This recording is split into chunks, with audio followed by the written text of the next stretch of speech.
Okay, so today I wanted to discuss the topic of selective weeding. I had talked about it a tiny bit a couple of videos ago on how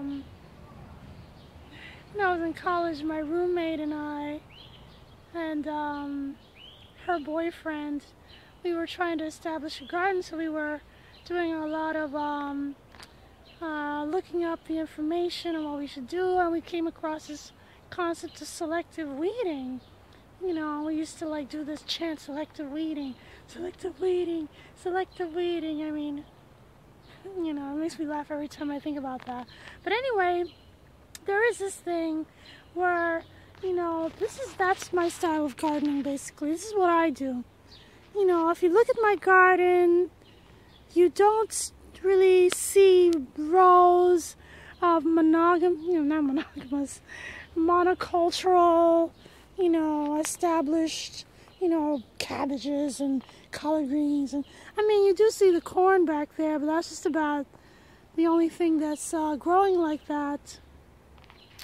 I have potatoes in this bed, but intermixed with the potatoes are weeds, which, you know, I mean, it's not actually affecting the potatoes too much. Here's some buckwheat, which actually I planted and it reseeded itself over the years. It's good for the bees. The bees love it.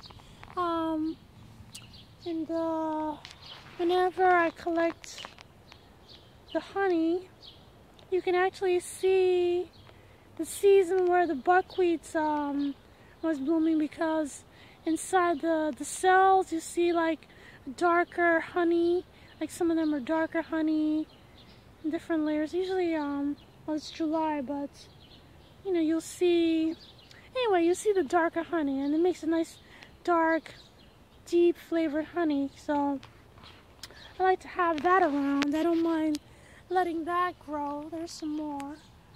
I didn't get too many reseeding themselves this year. This here is lamb's quarters. It's an edible plant. I don't really like to eat it myself, but I like to feed it to the chickens. And also, the biggest reason why I keep this around is because the groundhogs love to eat it. They eat it up, and then they leave my collard greens alone, or they leave my squash alone. They'll eat this sooner for some reason, I don't know why. But, you know, I'm happy to leave that there. And, anyway, so I leave this around. Sometimes if it gets too tall or starts to drive me crazy because it's in the way, I'll pull it, but I'll leave that around.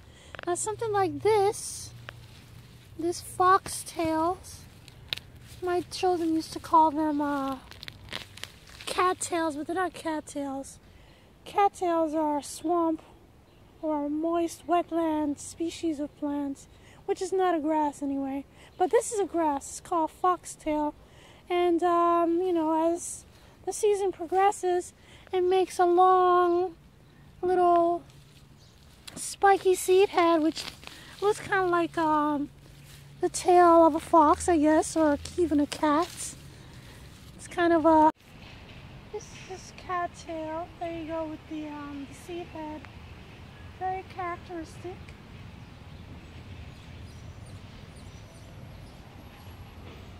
Some mature plants. This is a kind of a cute thing. My children used to like to pick them and play with them and stuff, but as for me, they're no longer children, they're no longer babies, so I pull them. I'm not talking about this just yet. I actually have a little display set up.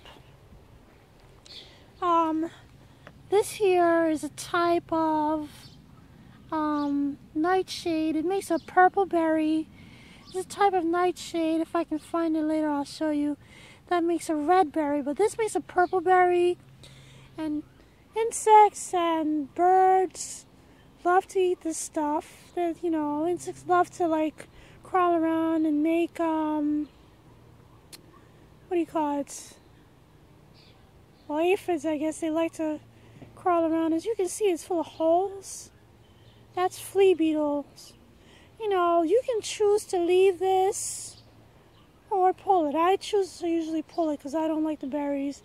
When my son was a baby, he actually, I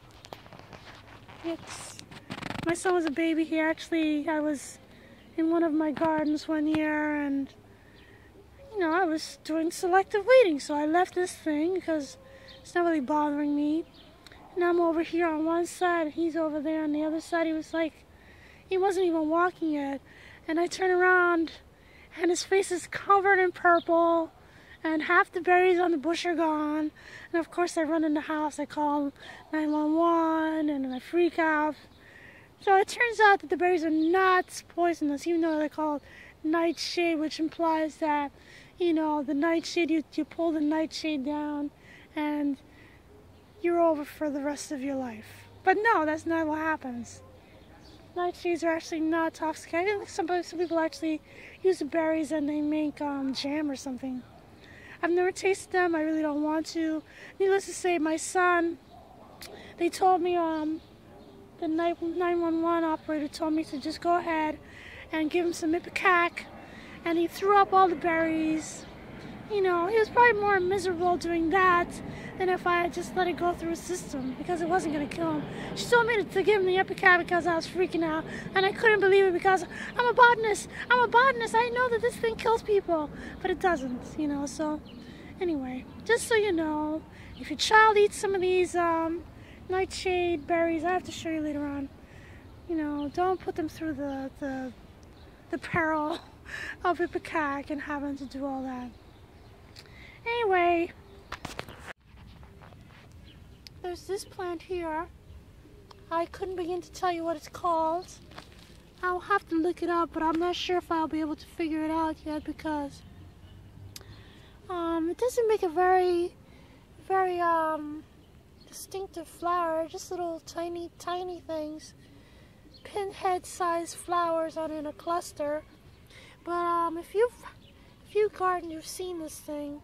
This I will pull. I don't like to keep this around because, like I said, all of those little tiny flowers make little tiny seeds and make tons and tons of weeds. So I don't like to keep this around. Like I said, I don't know what it is. I will look it up. This here is, can anybody guess? This is ragweed.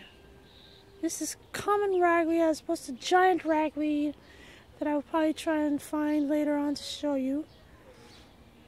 So ragweed, of course, as most people know, it makes a little flower spike with wind-pollinated flowers that causes many people, including myself, to start going into spontaneous sneezing, and I don't like to have that. So whenever I see ragweed, I pull that. And this here, a lot of people think this is clover. They might call it four-leaf clover, or sometimes you find a four-leaf, so to speak, four-leaflet leaf, but no, this is actually called oxalis, and it makes little rhizomes which spread themselves pretty densely if you don't pay attention, if you're not on top of it. And it also makes these little flowers. This one doesn't have any flowers on it. It makes these little flowers which are kind of cute. They're little tiny yellow flowers. It's actually a pretty plant, but when the seeds come, it makes like a little conical shaped spiky seed head, and when those seeds open up from the pod, they explode and they shatter all over creation, and that's how they spread themselves. So forever and ever you will always see oxalis because that's how they're made to, that's their programming. This is another one, not the daisy fleabane. this other thing here, I don't know what this is called. Ever since I've had a garden, these things have been the bane of my existence.